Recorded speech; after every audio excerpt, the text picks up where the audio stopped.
ወይዘሮ ማርታ እንግዲህ እህቷን በጥፊት መታታለች። ምንም እንኳን እዚህ ድረስ ብንደርስም በትዳራችን ውስጥ መግባት የለብሽም፣ እስከ ዛሬ ድረስም ሁሉንም ነገር ይቅርታ ብዬሻለሁ፣ ከዚህ በኋላ ግን ደረጀን በዚህ ሁኔታ ልትናገርብኝ አልፈልግም ስትልም እንግዲህ እህቷን በጥፊ መታታለች ማለት ነው። በጣም ያሳዝናል። መዲ እንግዲህ ባልና ሚስቶችን ልታለያይ ነበር የመጣቸው። ወደ አሜሪካን ይዤሽ እሄዳለሁ፣ አቶ ደረጀ እንደዚህማ እንዲጫወትብሽ አልፈልግም ነበር። ከዚህ ቀደምም እየተጫወተብሽ ነው ብዬሽ ነበረ። ነገር ግን አንቺ ስለማትሰሚኝ አሁንም ቢሆን እንደዚህ እንድትሆኚ አልፈቅድልሽም። ስለዚህ የፈለገውን መሆን ይችላል በማለት ወይዘሮ ማርታን ወደ አሜሪካ ይዛት ልትሄድ መታለች። አቢጌ እንግዲህ የአባቷ ጠበቃ፣ የእህቷ ጠበቃ፣ የሁሎችም ጠበቃ ናት። ነገሮችን ወደ ኋላ አድርጋ የቤተሰቦቿንና የእናትና የአባቶቿን ትዳር ለማስተካከል ከዛም ብትል ሊሳካላት አልቻለም።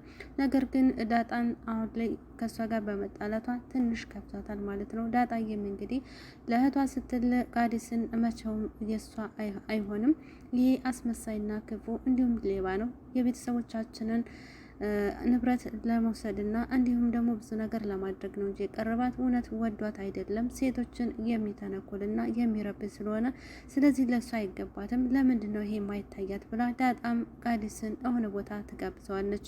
ከዛም ነገሮችን ልታነግር በኋላ ሁለቶችን ለማጣላት ስለፈለገ እሱ ዳጣ ከሆነ ቦታ ላይ ቀጥራኛለች፣ ስለዚህ ሁሉ ነገር እንደዚህ ያለችን በማለት አቢጌን የሚነግራት እና እዛ ቦታ ተገናኝተው ተስቀድም ሁሉን ነገር ተነጋግረው በጣም አስቀያሚ ነሽ፣ ናታንን እኮ እንደዚህ አልጠበኩም ነበረ፣ ማለቴ ላንቺ ብዬ ነበር የተውኩልሽ፣ ነገር ግን አንቺ ከዳሽኝ፣ ምን አይነቷ አስመሳይ ነሽ፣ እህት እኮ እንደዛ አታደርግም፣ ለምን ግን እንደዚህ ሰራሽኝ ስትልም እንግዲህ ትናገራለች። ዳጣም እኔ እኮ ላንቺ ብዬ ነው፣ ቃዲስ በጣም ክፉና አስመሳይ ሰው ነው፣ ለምንድን ነው የማይታይ ስትልም ተጣታት ነበረ። መዲ ደግሞ አሁን መጣ ሁሉንም ነገር ለማበላሸት አንድ ብላ ጀምራለች። ነገር ግን አብዬ እናትና አባቴን ልታለያይ አትሞክሪም፣ ስለዚህ ወደ መጣሽበት መልሽ፣ ያለበዛ ችግር ውስጥ ነው የምትገቢ በማለት እንግዲህ አባቷን ስትወርድበትና ስትሰድበው በጣም ከፍቷት ነበረ።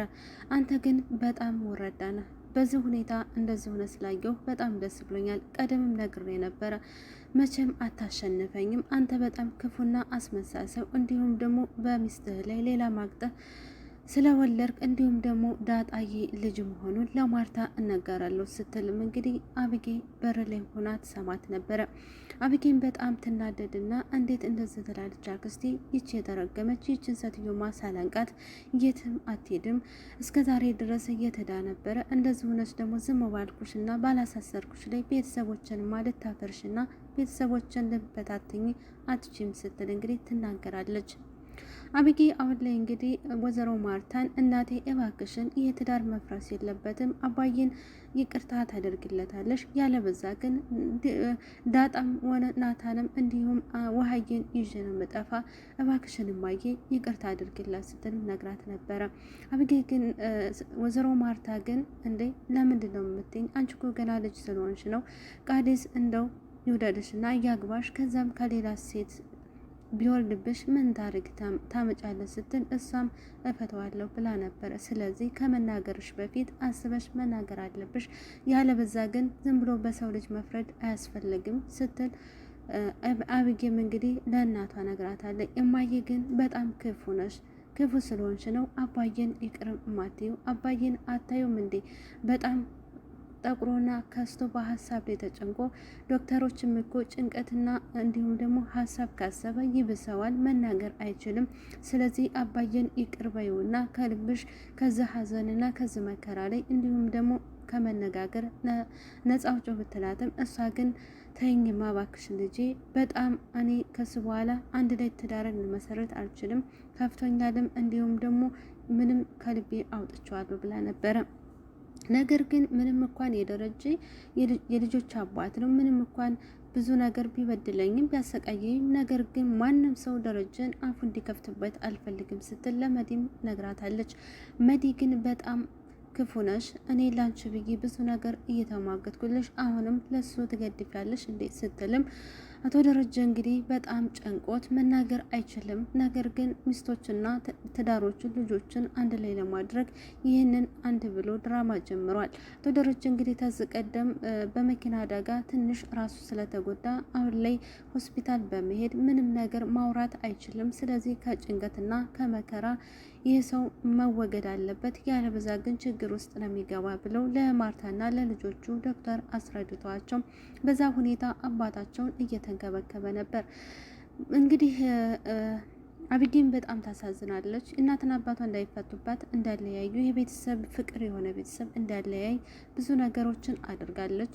እንዲሁም ክሱን የሰላምን አባዬ አንሺ፣ ሰላምን ምንም ነገር እንዳታደርጋት የሷ ጥፋት ሳይሆን የራሴው ጥፋት ነው፣ እባክሽን እንዳከሻት እንዲሁም ደግሞ እስር ቤት እንዳትገትሪያት በማለት ደብዳቤ ጽፎላት ነበር። አባዬስ ይህንን ያደረገ ለምንድን ነው? ዳጣ ሰላምን ይወዳታል እንዴ? ቢወዳት ነው እንጂ ይህን ነገር ያደረገ ለምን እንደዚህ ያደርጋት ትላለች። ዳጣም የሆዷን በሆድ አድርጋ ሰላም የእሷ ልጅ እናት መሆኗን እያወቀች በሆዷ ነገር ግን ለእህቷን ለመናገር ከብዷታል። አቢጌ ግን ከአንዴም ሁለቴም ይቅርታና እንዲሁም ደግሞ ብዙ ነገር አድርገላት ነበር። እውነቱን ብትናገር መልካም ነበር። ነገር ግን ልሰማት ወይም ደግሞ ለሆነ ነገር ልታደርጋት አልችልም። አቢጌ እኔ የሰላም ልጅ የመጀመሪያ ልጇ መሆኗን ካወቀች እህትነቱን ትከዳኛለች፣ ከዚህ ቤትም ታወጣኛለች ስትልም ፈርታ ያንን ነገር ደብቃታለች ማለት ነው። እንዲሁም ደግሞ አቶ ደረጀ እንዳትናገር ስላላት ዳጣ የሰላም ልጅ መሆኗን አላወቀችም። ነገር ግን እኔና አንቺና ሰላም ምን አገናኛችሁ በማለት ብዙ ነገሮችን እያወራች ነበር። የአቃዲስ ተብዬውም እህትሽ ከሆነች ለምን በእህትሽ ላይ እኔን ታማግጫለሽ? ለምንድን ነው ይህን ነገር የምታደርግ ስትላት፣ እንዴ አርጆ ምን አንተን ቃዲስ ምን አስበ ነው? እኔ በሷ ላይ ምንም ነገር አላደርግም፣ ነገር ግን ደግሞ ምን ችግር አለው እያለች እሱን ለማታለል ፈልጋ ነበር። ቃዲስ ግን እየተረገመና በጣም አስመሳይ ሰውና እንዲሁም ደግሞ ባለየ ሰው ስለሆነ እንግዲህ ልጆችን ወይም ሴቶች በመተናኮስ እያለ ሆኖ ነገር ግን አቢጌን እየተጠጋና እህቶችን ቤተሰቦችን ለማለያየት አንድ ብሎ ተነስቷል። ነገር ግን ዳጣም እንደዚህ በእህቴ መሀል እንዳወረድከኝና እንዲሁም ደግሞ በጥፊ እንዳስመታኝ እኔም እሰራልሃለሁ፣ አንተ ወረዳና አስመሳይ ሰው ኤቢ ለአንተ አትገባህም፣ አንተ በጣም አስመሳይነት ስትልም እንግዲህ ዳጣም የልኳን አንድ ብላ ጀምራ ቃዲስን ለማዋረድ ደርሳለች። እንግዲህ ከአሜሪካ ሊሄድ ነው በማለት እንግዲህ መጣችው አመዲ ወይዘሮ ማርታ በጥፊ ብላታለች። እንግዲህ ወይዘሮ ማርታ አብራ ትሄዳለች ወይስ አትሄድም? ተደረችስ እንግዲህ ይሄ ነገር ሲፈጠር አቢጌም እንግዲህ በጣም ተናዳበት ነበር በመዲ ማለት ነው። መዲ አንተ ወራዳ ነህ፣ እንዲሁነ ስላየው እዛ አልጋ ላይ ዝቅ ብለህ ስለታየህ በጣም ደስ ብሎኛል፣ መቼም እንደማታሸንፍ ነበር የነገርኩ እያለ ያንን ነገር ስለሰማች እሷም እንግዲህ አንገቷን አንቃ አቢጌ ታይ እባክሽን ልጄ ታይ በማለት እንግዲህ አቶ ደረጀ የሚናገር ነው ይመስለኝ። አቶ ደረጀ እንግዲህ በጣም እየተሰቃየን ያለ በአካልም ሆኖ ቤታቸው ሆኖ የእነሱን አለመለየት የቤተሰቡ መበጥበት ስላልፈለገ አንድ ላይ ሆኖ እንግዲህ ትዳሩና ልጆቹ መጠበቅ ነው ያለበት። ኤቢም እንግዲህ እህቶቿን ይዛ በመውጣት ቤተሰቦች ካልታረቁ እዚህ ቤት መኖር አንችልም በማለት ከሰራተኛ ጀምሮ እስከ እህቶቿ እንዲሁም ደግሞ ናታንን ጨምሮ ሌላ ቦታ ሄደን ሆቴል እናድራለን እና አባዬና እማዬ ሲታረቁ እንመለሳለን በማለት ነበረ ቤቱን ለቃ የወጡት። ነገር ግን አቶ ደረጀ ይወጣና አይ የትም አትሄዱም፣ እናንተ ከሄዳችሁ እኔ ምን ማናለኝ? ምንስ እናታችሁስ ማናላት? ለማን ጥላችኋት የምትሄዱ? ሲልም እንግዲህ አቶ ደረጀ በደብዳቤ አስተላልፏል ማለት ነው። አቶ ደረጀ እንግዲህ ሰቃው በስቷል። ሁሉ ነገር ሰላም ሆኖ ቢመለሱ መልካም ነው። እንግዲህ መዲ ደግሞ አዲስ አፍቃሪ ከዘበኛው ይዛለች ማለት ነው። በጣም ቢዩቲፉል ናት ስትልም እንግዲህ የዛች የለዛን እንግዲህ አፍቃሪ ይዛለች ማለት ነው። በጣም ነው ደስ የሚለው ለዛ እንግዲህ አሁን ላይ በጣም ተበድላለች። እንግዲህም እርር ትላለች ማለት ነው። ገዚ እንግዲህ አሁን ላይ እየተበቀላት ይገኛል። እግሬ ስር ተደፍተሽ ይቅርታ ትጠይቅኛለሽ፣ ከኔ ብሰሽ ደግሞ አንቺ ሌላ ወንድ ልታፈቅሬ ነው ወይ? እኔ ገዛኝ አይደለሁም፣ እግሬ ስር ወርቀሽ ይቅርታ ባጠይቂ ሲልም እንግዲህ ለዛን ይነግራት ነበር። ለዛ እንግዲህ ይቺ ሀብታም ተብያዋ ያንን ወንድ ስላፈቀረችውና ስለወደደችው ለምን ተጠጋች በማለት በመቃጠል ላይ ነው ያለችው። በጣም ነው የሚያሳዝነው። እንግዲህ ዳጣና ዳጣና ኤቢ ቢታረቁ መልካም ነው። እንደምር በጣም ነው የሚያሳዝኑ። ሁሎችም በራሳቸው ህይወት ውስጥ ያሳዝናሉ። ዳጣም ለእህቷ ስትል ያችም ለእህቷ ስትል ለቤተሰቦቿ ስትል የምትከፍለው ዋጋ በጣም ነው የሚያሳዝነው እና እንደዚህ ባናደርግ መልካም ነው። የእውነት አንዳንድ ጊዜ ለእህቶቻችን ሆነ ለቤተሰቦቻችን መልካም ነገር ሰራን እያን ብዙ ነገሮችን እየተጎዳዳን ያለ ነው እና እንግዲህ አብጌ ብትረዳት መልካም ነው። ዳጣም ደግሞ በእንደዛ አይነት መልኩ ቃዲስን ባታዋርድ መልካም ነበረ። ያም ሆነ እንግዲህ መሬት ተብዬዋ ወይዘሮ ማርታን እንግዲህ ወደ አሜሪካን ይዛ ትሄዳለች ወይ ሳትሄድም አቶ ደረጀስ ምን ይወጣው?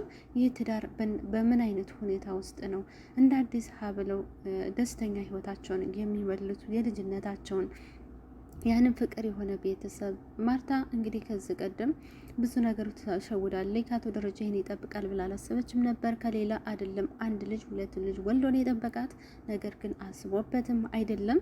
እንግዲህ አንዳንድ ጊዜ የሰው ልጅ ይሰሳታል። ያንም እንግዲህ የሚሰሳትበት ምክንያት ሳያስበው ስለሆነ ዞሮ ማርታ ያንን እንኳን ቢያንስ ተረድታ ይቅርታ ብታደርገው መልካም ነው። ግን እናንተ ብትሆኑ ከሌላ ሴት ሁለት ልጆች ወልዶ በስህተትም ሆነ በማንኛውም ኤቭሪቲንግ ላይ ብታገኙ እናንተስ ምን አይነት ይቅርታ ትጠይቃላችሁ? እስኪ ኮሜንት ላይ አስቀምጡልኝ። ብቻ ከባድ ነው። ምን እንደምል አላውቅም።